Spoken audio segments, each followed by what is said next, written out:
Bom, boa tarde a todos e a todas.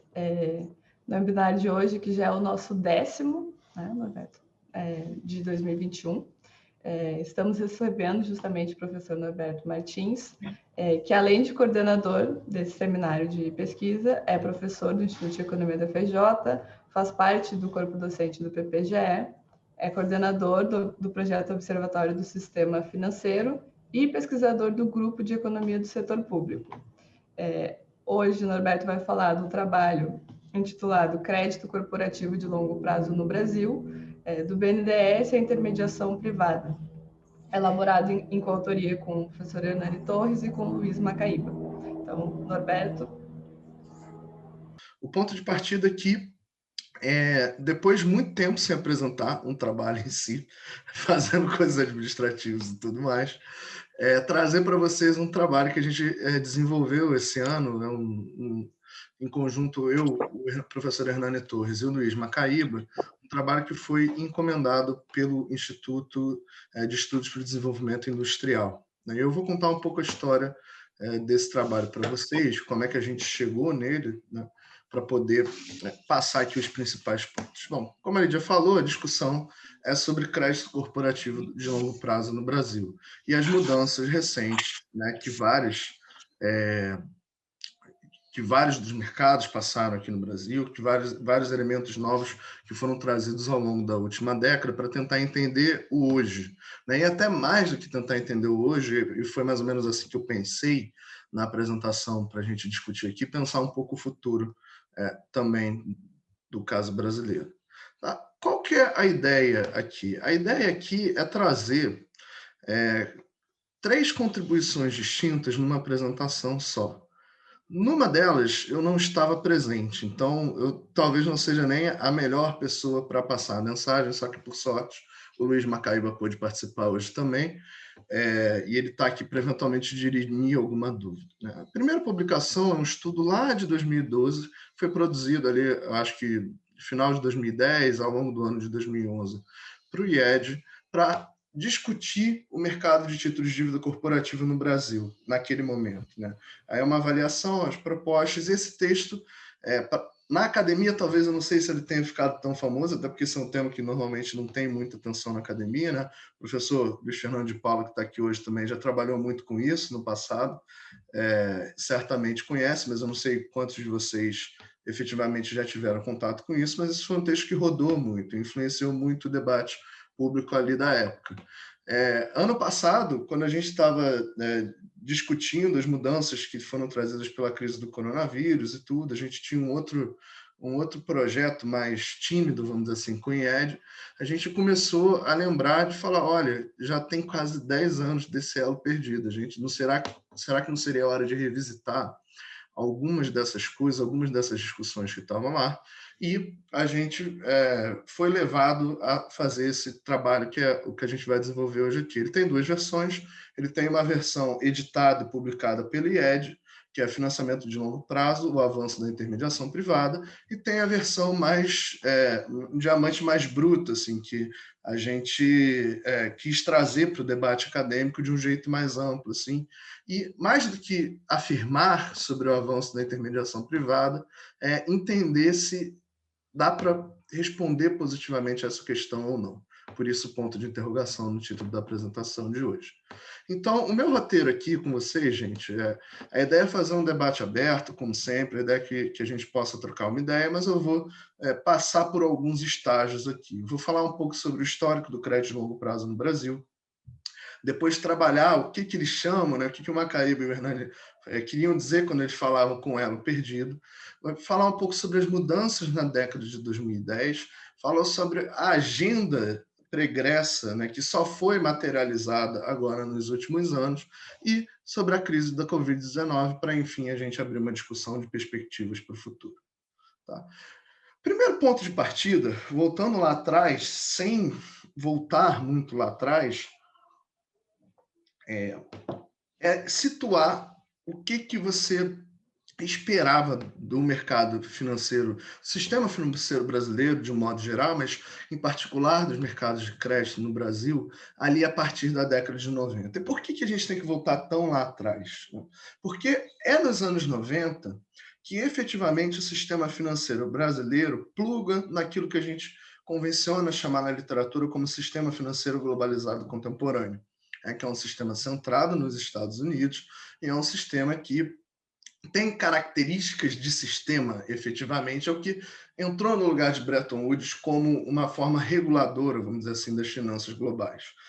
Para se conectar a esse sistema financeiro globalizado nos anos 90, o Brasil passou por uma longa agenda, né, uma agenda de reformas cambiais, de conversibilidade da moeda brasileira, já antes, né, da gente ter a estabilização, mas principalmente depois, do Plano Real, um processo lento, distensivo de liberalização da conta de capitais, processo de abertura financeira, de entrada de players financeiros globais no país, a adesão a padrões de regulação internacional, como os acordos de Basileia, como os acordos de prevenção à lavagem de dinheiro e hoje financiamento ao terrorismo, mas na época nem isso. A gente também passou por uma reforma do sistema de pagamentos brasileiros e também uma reforma do mercado de dívida pública.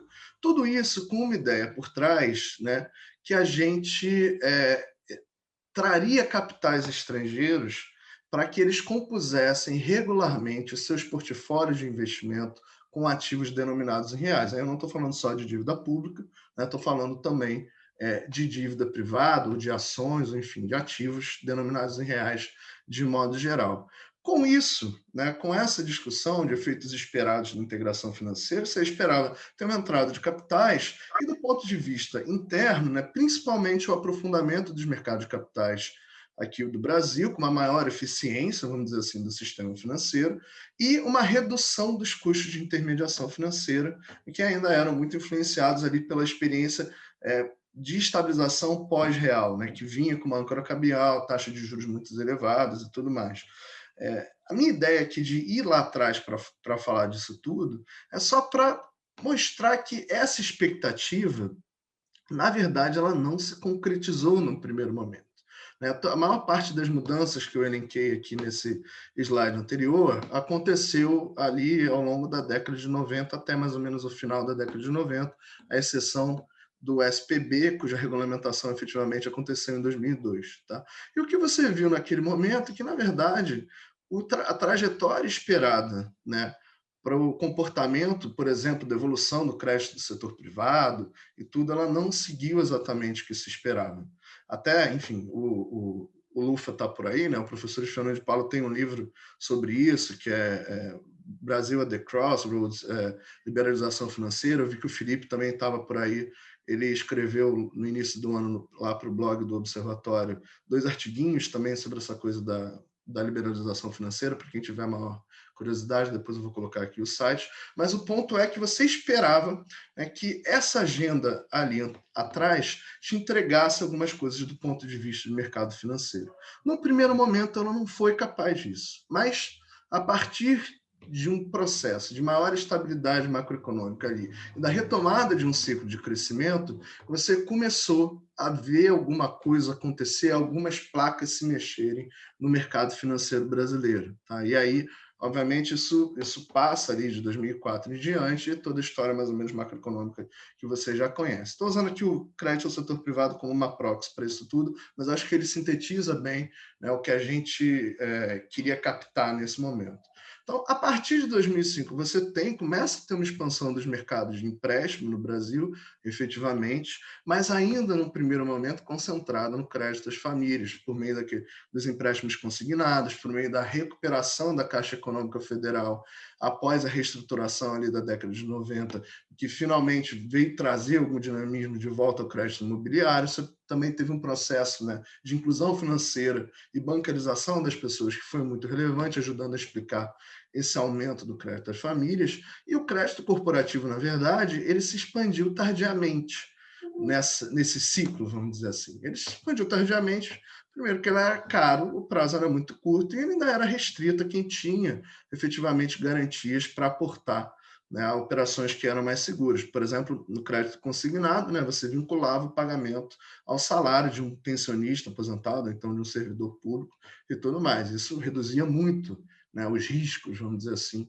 das operações de crédito. E no caso do crédito corporativo, você não tinha um mecanismo tão parecido para poder fazer com que ele avançasse. Só que com a expansão da atividade ali, a expansão de um ciclo de investimentos que se iniciou principalmente em 2006, 2007, né, esse crédito corporativo vem. Só que aí bate a crise de 2008. Né? E aí, com a crise de 2008, o que aconteceu é que os bancos públicos passaram a ser os principais players, vamos dizer assim, do crédito corporativo. Em particular, o BNDES, que sempre foi, né, especializado na provisão de crédito corporativo de longo prazo para o financiamento de investimentos, ele assumiu um papel cada vez mais relevante nesse mercado, se é que dá para dizer que é um mercado pura e simplesmente como a gente normalmente caracteriza. Né?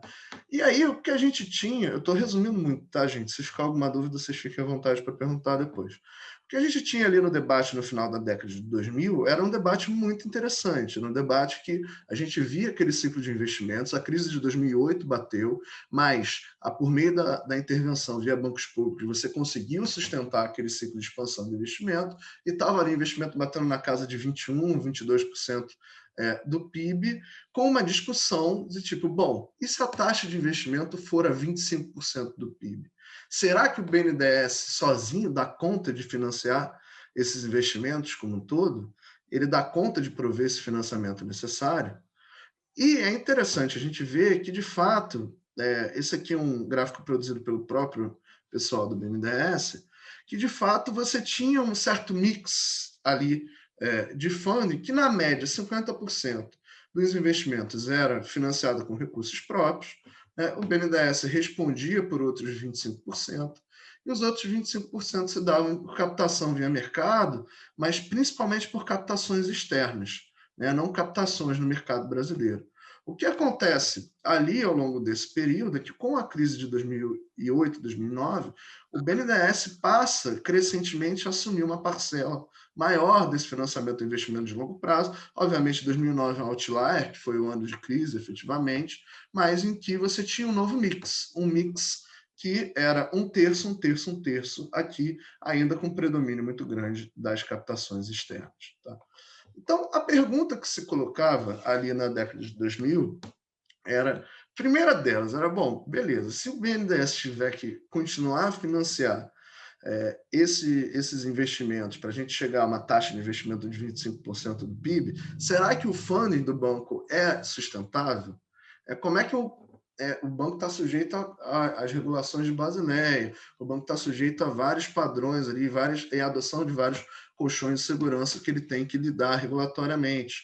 Como é que eu lido com isso? Né? Você tem uma discussão grande de como é que você conseguiria, eventualmente, fazer com que o banco expandisse. Acho que hoje todo mundo já sabe que a hipótese ali, o que prevaleceu, inclusive juridicamente, foi a realização de aportes do Tesouro Nacional, não de injeção de capital no banco propriamente dito, isso até aconteceu em alguns momentos, mas de empréstimos do Tesouro Nacional à instituição.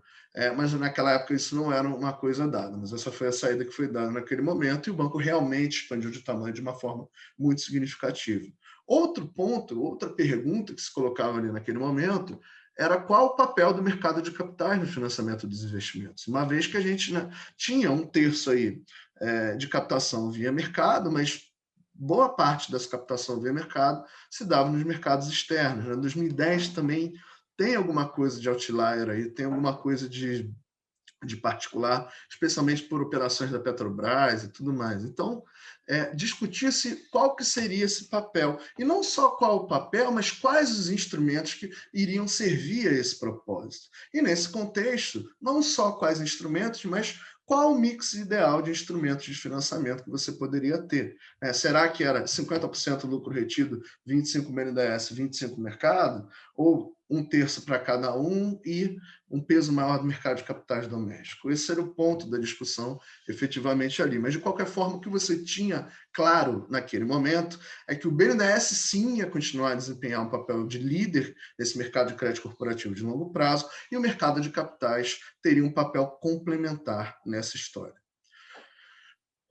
que é o problema disso? Na verdade, qual que é o diagnóstico que o Hernani e o Luiz fizeram naquele momento ali em 2012? É que, frente à experiência internacional, o tamanho e profundidade do mercado de títulos corporativos do Brasil, ele estava muito aquém, obviamente, dos existentes em países desenvolvidos, mas também de países em desenvolvimento na Ásia, de países latino-americanos, como o México, a Colômbia, para a gente não falar do Chile, que tinha um mercado já muito mais profundo. E a mesma coisa, é interessante ver que esse mercado de títulos de dívida corporativa se descola, inclusive, do padrão do mercado financeiro doméstico. O crédito bancário avançou.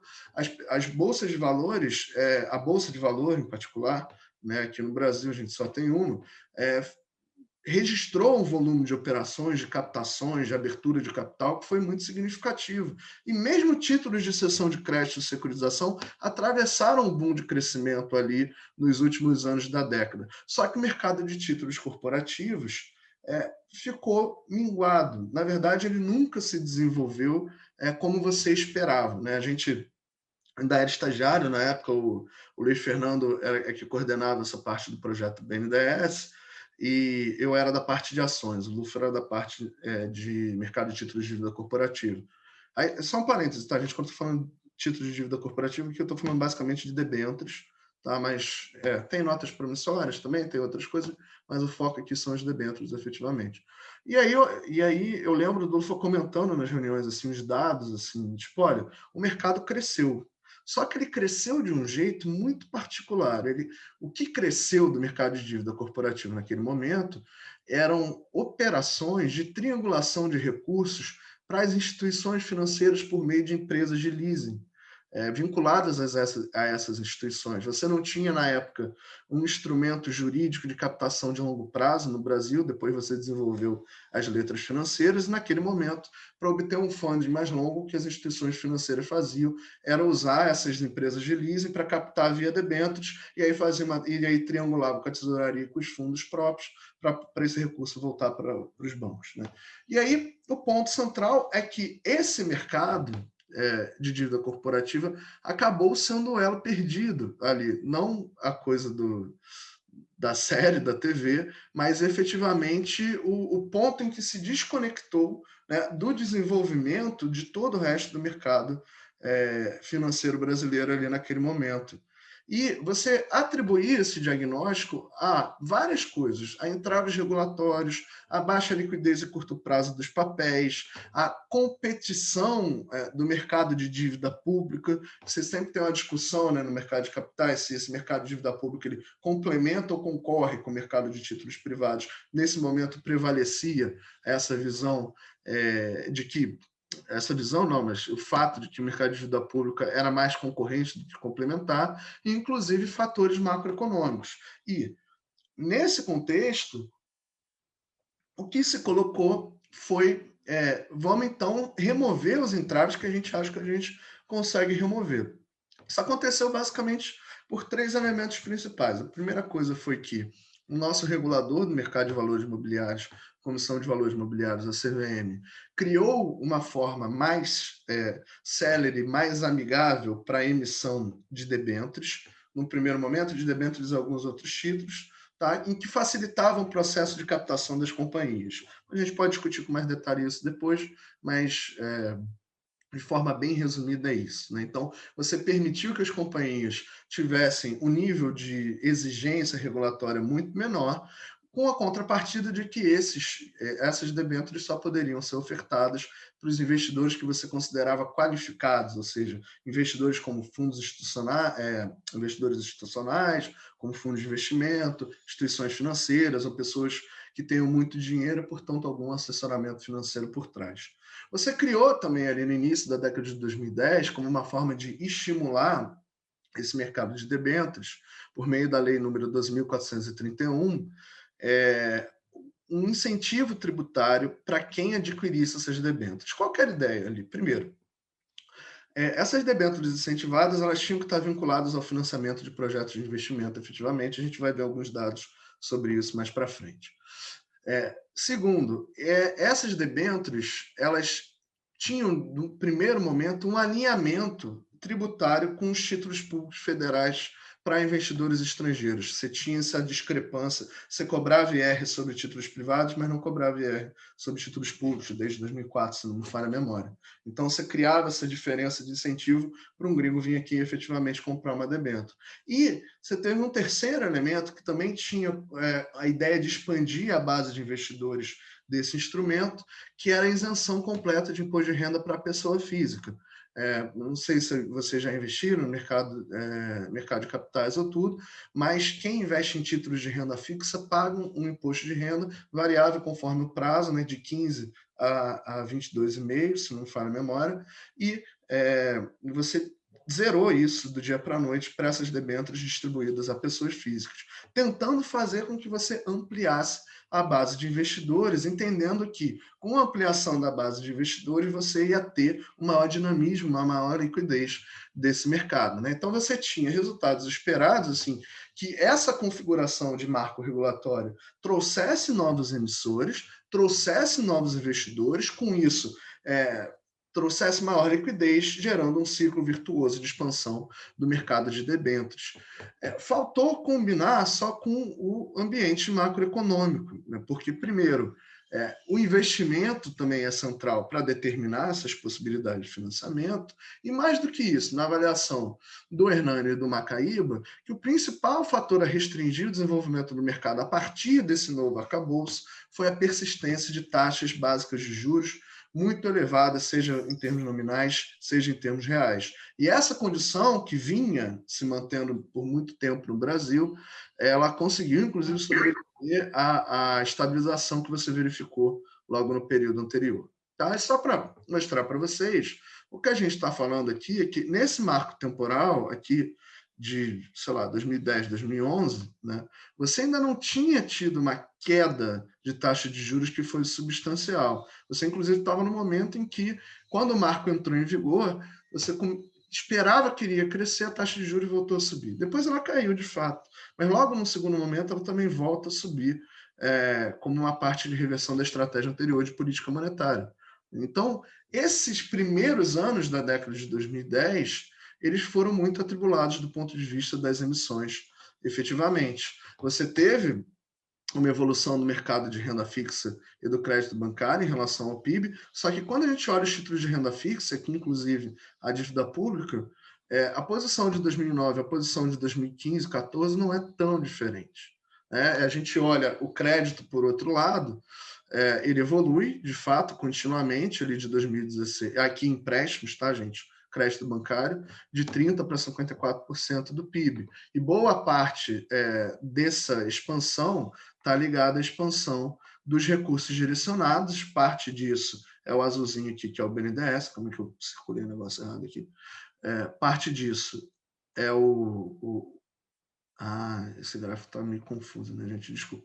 Parte disso é o BNDES aqui, que sai de 5,4% a 11,3%, né, do PIB, então mais que dobra, efetivamente, e parte também tem aí uma coisa de crédito imobiliário e tudo. Então, enquanto isso, o crédito sem recursos direcionados, com recursos livres, patinava ali, né, como uma consequência, vamos dizer assim, da crise de 2008 e 2009. Tá? Quero dizer com tudo isso? Tudo isso para mostrar que a expansão desse mercado de crédito corporativo se deu efetivamente no mercado de empréstimos bancários, não se deu tanto no mercado de debêntures. E quando a gente olha os dados agregados, até parece, né, que parte desse crescimento aqui teria respondido a essa mudança. Só que quando a gente desagrega e tira as empresas de leasing, que é aquela coisa que eu falei que era uma arbitragem regulatória das instituições financeiras para obter recursos, a gente corta essa linha laranja, a gente vê que, bom, as debêntures corporativas cresceram muito pouco, cresceram um pouquinho, sim, tá? Não dá para dizer que não cresceram, mas, assim, se esperava um bom muito grande. As debêntures incentivadas, elas pouco foram relevantes naquele momento, e mesmo assim, quando a economia começou a dar algum sinal de retração, você não teve uma evolução disso significativa. Isso só vai acontecer num segundo momento, aqui na segunda metade da década, especialmente a partir de 2017, 2018. O que a gente vê naquele momento é que, por exemplo, o volume de desembolsos do BNDES ainda era muito superior ao que você captava via debênture incentivada e via debênture corporativa de um modo geral.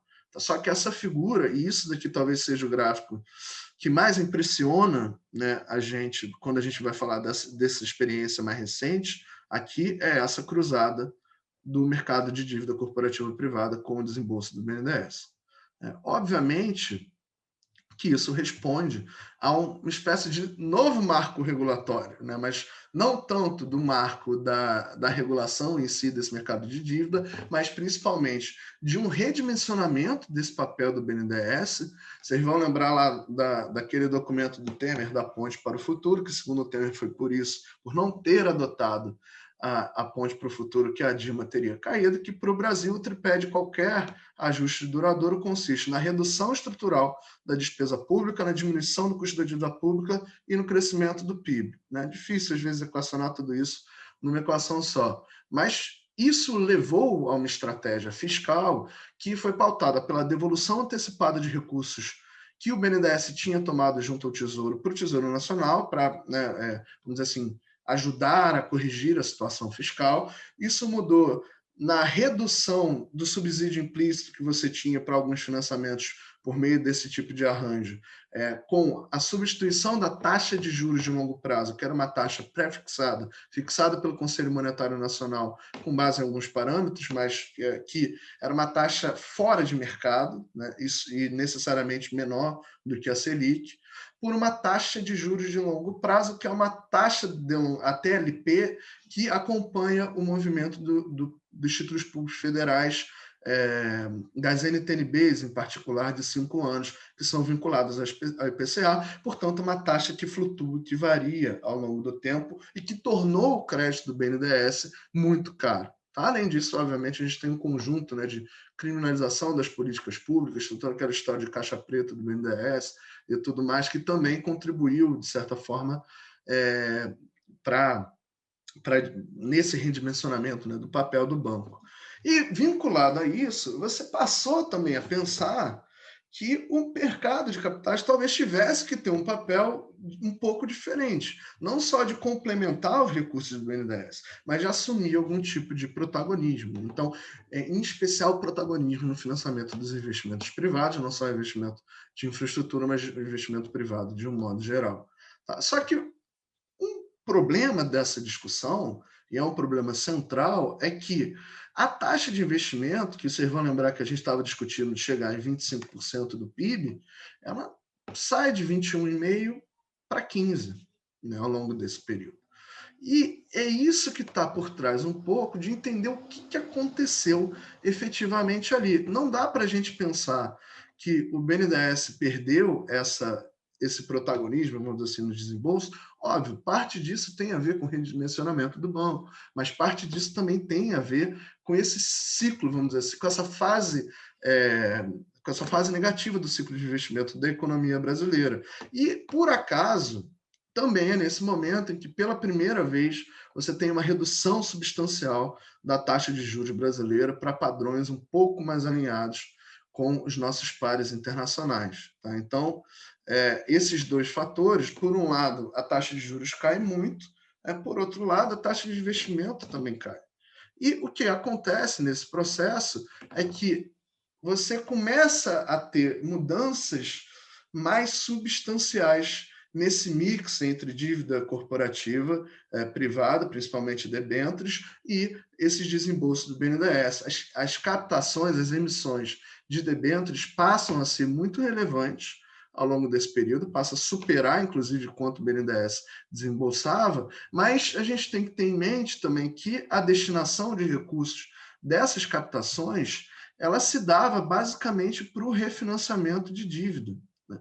Para o refinanciamento de troca de dívida mais barata, de dívida mais cara, desculpa, que você tinha antes, para uma dívida mais barata ali. Em alguns momentos, inclusive, para o capital de giro, né? Ou aqui em 2017 ou aqui em 2020, isso foi muito relevante, que abocanhava 1/3 dos recursos, mas efetivamente para investimento em infraestrutura, investimento imobilizado, esses recursos eram destinados, assim, eram muito restritos. Você tinha alguma coisa aqui para ajudar a financiar fusões e aquisições, então isso também faz parte do jogo, disso tudo, mas o grosso desse processo aqui, de expansão desse mercado de dívida corporativa, foi para trocar por dívida mais cara por dívida mais barata. Mas a gente tem uma exceção a isso, né? E talvez a gente traga aqui uma outra... Calma aí que me enrolei. Que a gente traga aqui uma outra figura que abre outra perspectiva. E daí que vem a questão do título.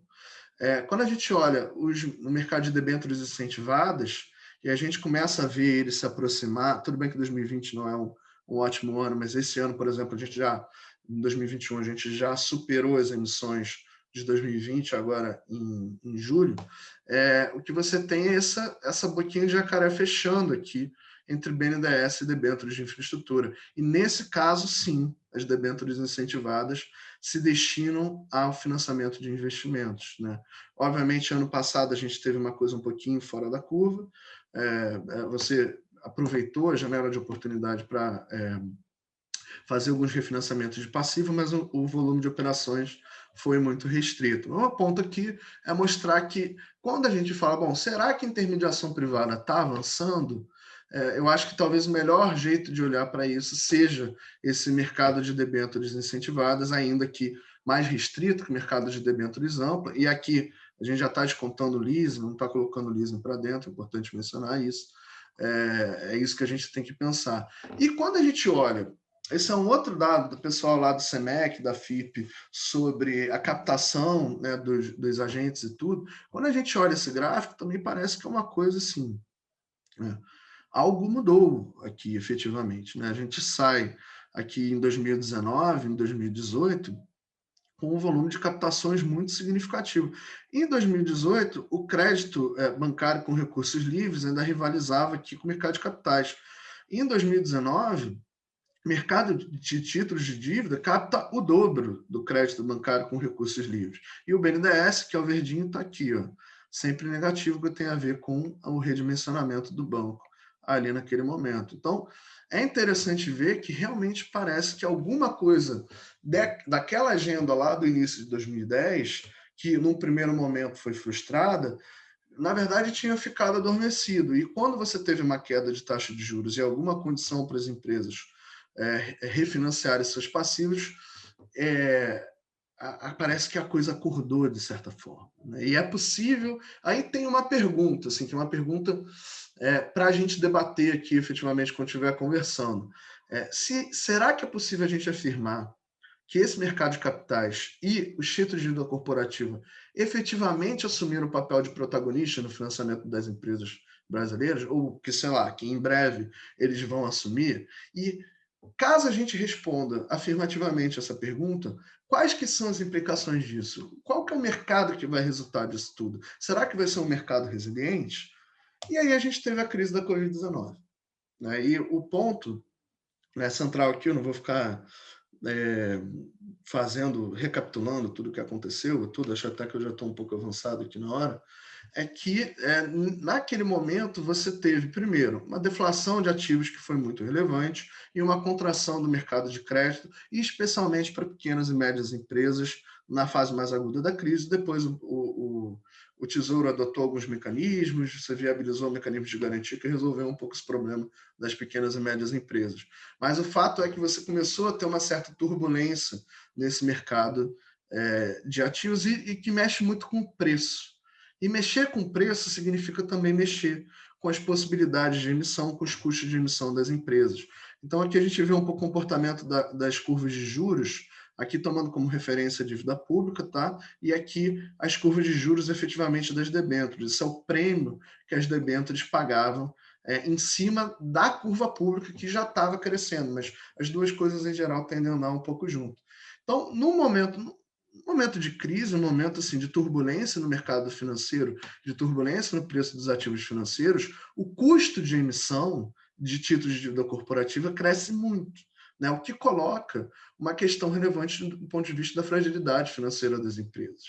Tá? A gente vê que o volume de emissões, obviamente, ano passado caiu em relação ao período anterior, e caiu no momento em que, né, você tinha alguma restrição ao crédito bancário, sim. Para além disso, uma outra característica é que as emissões que foram realizadas no ano passado, em média, né, você saiu de uma média de 46 bi no ano de 2019 por trimestre para uma média de 30 bi. Você até falar, caiu 15 bi. Não é tanto, um terço da coisa. Não, mas além disso, boa parte dessas emissões tiveram que ser compradas pelos bancos que estruturaram a oferta.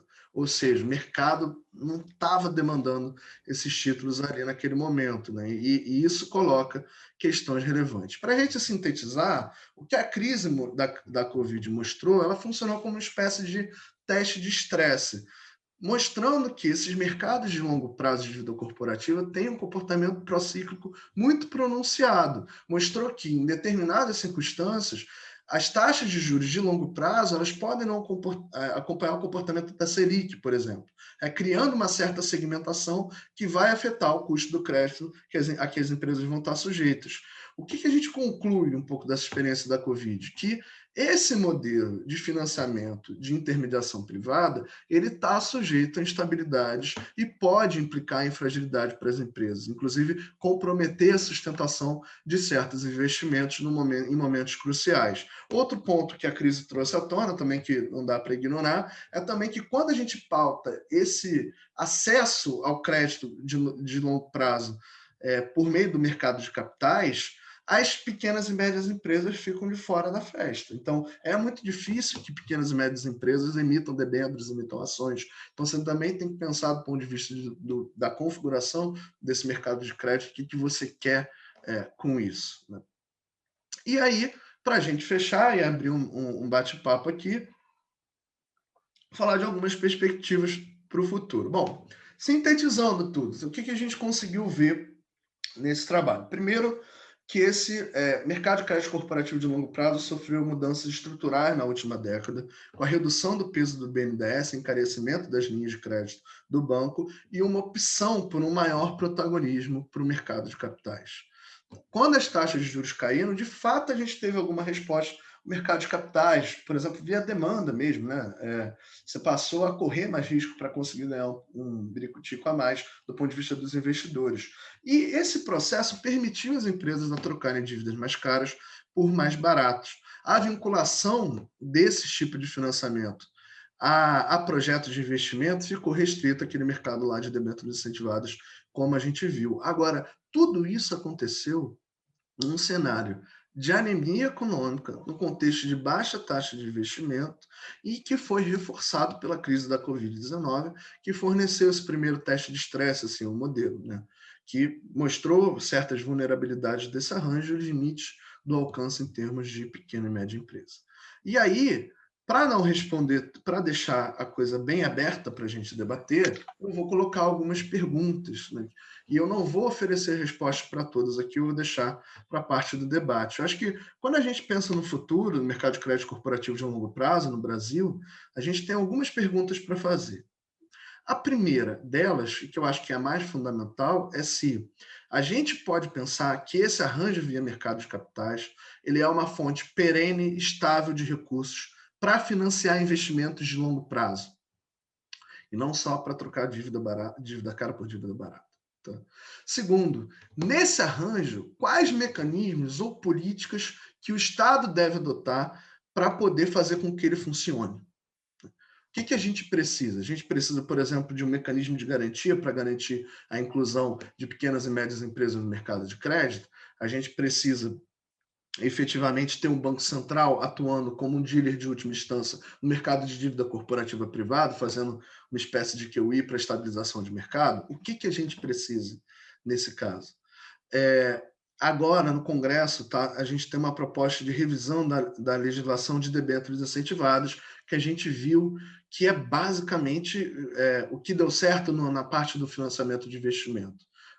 E a proposta é de criação de um novo tipo de debênture, que eles chamam de debêntures de infraestrutura, né, no juridiquês, que vão transferir o benefício fiscal que antes era das pessoas físicas, vai transferir para as empresas que emitem as debêntures. A ideia disso é trazer os investidores institucionais para o jogo. Será que isso vai dar certo? Será que isso vai ser positivo?